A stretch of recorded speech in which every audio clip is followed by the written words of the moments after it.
Tulo ka mga tao na dakpan sa operasyon sa National Bureau of Investigation NBI human nabigit sa illegal nga pag-refill og LPG sa mga butane canister dito sa lungsod sa Moalboal.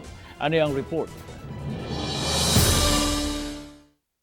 Kini ang mga dagkong tangki sa LPG nga gigamit sa pag-refill sa mga empty cylinder o butane canisters nga nasakmit sa mga operatiba sa National Bureau of Investigation NBI-7. Kini atol sa pagpatuman sa search warrant kag issue sa Korte Bato kang Jane de la Serna Reales, ang operator sa LPG refilling nga illegal nga nag-operate sa lungsod sa Moalboal.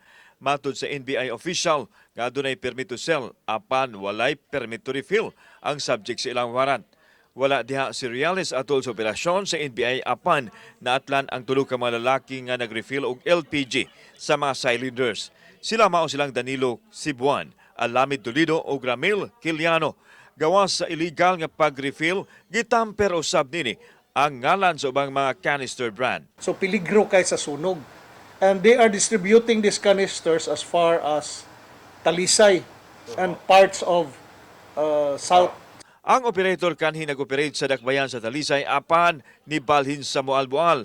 Nasakpan na usab kini sa NBI kaniadto sa susamang kalapasan. So they will tamper it, repaint it under sa name ni sa company ani ni Jane de la Serna Reales, and they will sell it to the public.